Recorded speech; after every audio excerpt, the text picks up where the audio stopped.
Hello guys, my name is Kadus Ahmed and I am from Islamabad.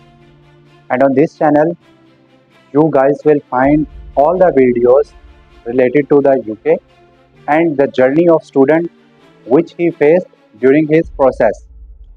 तो first मैं आपको यहाँ से बताना शुरू करूँगा कि पहले जब मैंने बाहर जाने का सोचा स्टडी का, जिस हर स्टूडेंट का या हर बच्चे का एक ड्रीम होता है कि मैं बाहर जाऊँ और फॉरेन एजुकेशन हासिल करूँ, तो इसके लिए प्रायोरिटीज़ पे मेरे लिए कुछ कंट्रीज़ थी जिसका मैं पहले सोच रहा था कि मैं ऑस्ट्रेलिया के लिए ट्राई करता हूँ, क्योंकि काफ़ी सारे मेरे दोस्त ऑस्ट्रेलिया गए थे। तो उसके अंदर ये हुआ कि मैंने जब मेरी डिग्री ख़त्म हुई उसके बाद मैंने स्टार्ट कर दिया प्रोसेस अपना ऑस्ट्रेलिया के लिए। मैंने ग्रेजुएशन अपनी की थी, आप कह लें कि 2022 के अंदर स्टार्ट में, ठीक है, मैंने डिग्री अपनी ले ली। तो जब मैंने वो अप्लाई किया, उधर से ये हुआ कि मैंने सारा अपनी बैंक स्टेटमेंट वगैरह ऑल द थिंग्स मैनेज की, पर ऑटोमेटिकली जो ऑस्ट्रेलिया के रिफ्यूज़ल का प्रोसेस स्टार्ट हो गया और बहुत ज़्यादा वीज़ा में डिले आने लग गया। तो वहाँ से मैंने मजबूरन अपनी एप्लीकेशन विड्रॉ की और फिर मैंने स्टार्ट किया जर्मनी का प्रोसेस। जर्मनी के प्रोसेस में यह हुआ कि मैंने एक प्राइवेट यूनिवर्सिटी में अपना एडमिशन सिक्योर किया, ठीक है, मैंने ब्लॉक अकाउंट बनाया, उसके अंदर फंड्स डिपॉजिट किए। जब मेरा ये सारा प्रोसेस कंप्लीट हो गया तो मैं वेट कर रहा था अपनी अपॉइंटमेंट की, जो कि मुझे नहीं मिली। तो अनफॉर्चुनेटली मुझे जर्मनी से भी अपना सारा जो है वो केस विड्रॉ करना पड़ा।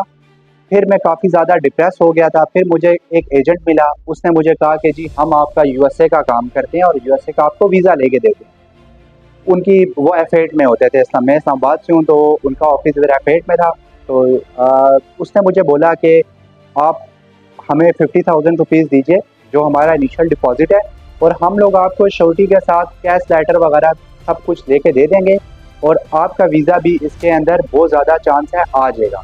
मुझे उसने बातों में अपनी ले लिया, मुझसे पैसे भी ले लिए, ठीक है। उसके बाद ये हुआ मेरे साथ कि जब मैंने अपना प्रोसेस उनके साथ स्टार्ट किया तो उन्होंने मुझसे करवाया कुछ टेस्ट इंग्लिश के, ड्यूलिंगो करवाया, ठीक है, एक दो और टेस्ट करवाए उन्होंने मुझसे, जिसके बिहाफ के ऊपर वो मेरा एडमिशन सिक्योर कर रहे थे। तो कुछ महीने गुजरने के बाद मैं उनके ऑफिस के डेली बेस के ऊपर चक्कर लगाता रहता था कि आप मुझे अपडेट दें, क्या बना है मेरे प्रोसेस के बारे में। जब मैंने उनको पैसे दे दिए तो उन्होंने मुझसे ऐसा रिस्पांस देना मुझे छोड़ दिया, और जिन यूनिवर्सिटीज़ का उन्होंने मुझे बताया था और जो फीस वगैरह उन्होंने मुझे बताई थी, जैसा कि आपको पता है एजेंट्स जिस तरह करते हैं, तो उन्होंने भी मुझे इसी तरह से बस लारा लगा के रखा कि आपका वीज़ा अभी आ रहा है, सॉरी आपकी कैश लेटर आने वाला है। और फिर उन्होंने मुझे बस अपनी तरफ से टालने के लिए उन यूनिवर्सिटीज़ का कैश लेटर निकाल के दे दिया जिनकी फीसेस थी $1,50,000, $1,20,000, ठीक है, जो मेरे लिए अफोर्डेबल नहीं थी। तो इस सब के बाद, इस सब के दौरान में आप कह लें कि मेरा तकरीबन 2 साल का या 1 ईयर एंड 8 मंथ का टाइम पीरियड जो है वो ज़ाया हो गया।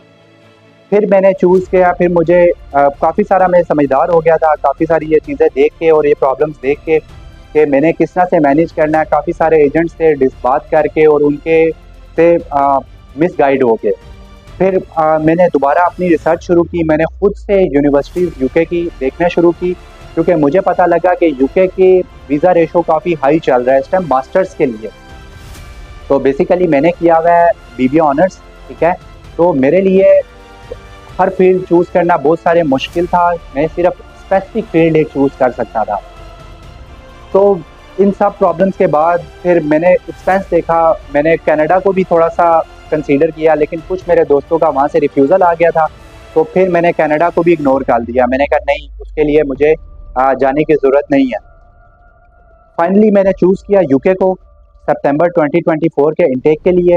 और जब मैंने चूज़ किया तो इस दफ़ा मैंने पहले अपनी खुद की रिसर्च की। तो जो आप लोगों ने भी करना है, आप लोगों ने देखना है, मैं गया फेसबुक के डिफरेंट ग्रुप्स में, ठीक है, और मैंने कुछ और वेबसाइट्स वगैरह को एक्सप्लोर किया। उनके अंदर जाके मैंने देखा, लोगों का रिव्यू देखा, यूनिवर्सिटीज़ का रिव्यू देखा, और उसके बाद मैंने देखा कि कौन सी यूनिवर्सिटी में मैं ईजीली अपना एडमिशन सिक्योर कर सकता हूँ।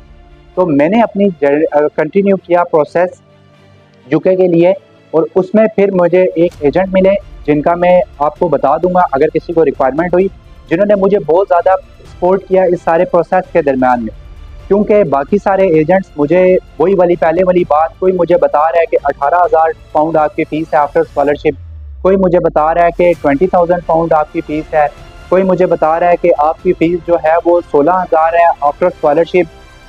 तो मैं सब कुछ देखने के बाद मैं ढूंढ रहा था कि मुझे कोई, पहले ही मेरा काफ़ी ज़्यादा लॉस हो गया था पीछे वीज़ा वगैरह के प्रोसीजर वगैरह में, ठीक है। तो मैं कोई ढूंढना चाह रहा था ऐसी यूनिवर्सिटी जिसकी फ़ीस कम से कम हो और जिसके अंदर मुझे प्लेसमेंट ईयर मिल जाए। तो प्लेसमेंट ईयर क्या होता है ये कभी मैं आने वाली वीडियो में आपको ज़रूर बताऊँगा। तो आपने मेरे साथ जुड़े रहना है, आपने इस चैनल को सब्सक्राइब भी करना है और जिससे मुझे मोटिवेशन मिलेगी। अगर आपका कोई क्वेश्चन होता है, ठीक है, किसी भी हवाले से, आपने मुझे कमेंट सेक्शन में बताना है। जब मुझे टाइम मिलेगा या तो मैं उसका रिप्लाई कर दूंगा या तो मैं उसके ऊपर एक वीडियो बना के, ताकि सब लोगों की हेल्प हो जाए, आप लोगों को बता दूंगा। तो जैसा कि मैं आपको बता रहा था कि मैंने फिर एजेंट एक फाइंड किया अपनी उस एफर्ट पे। ये नहीं है कि मैं बस देख रहा हूँ, मैंने किसी भी एजेंट के साथ बात कर लिया। मैं काफ़ी सारे लोगों के पास गया इस दफ़ा और उनको मैंने जाके बताया कि मैंने इन इंस्टीट्यूट में जाना है। मैंने उनसे नहीं पूछा कि मैं कहाँ जा सकता हूँ। सबसे बड़ी गलती बंदा ये करता है, जो कि मैं पहले 3 दफ़ा कर चुका था। जैसा कि आपको पता है कि यूके के रूल्स टोटल चेंज हो चुके थे, इस वजह से मैं प्रेफर नहीं कर रहा था कि मैं यूके जाऊं एजुकेशन के लिए। लेकिन अब मुझे बाकी जगह से कोई ऑप्शन नहीं नज़र आ रही थी, तो मैंने कहा कि चलो यार कोई बात नहीं, मैं ये रूट ले लेता हूं और फ्यूचर में मैं अपना आगे का देख लूँगा कि मैंने क्या करना है। और मैंने जाके एजुकेशन कंप्लीट करनी थी अपनी, क्योंकि मुझे फैमिली की तरफ से था कि आपने अपनी डिग्री कंप्लीट करनी है।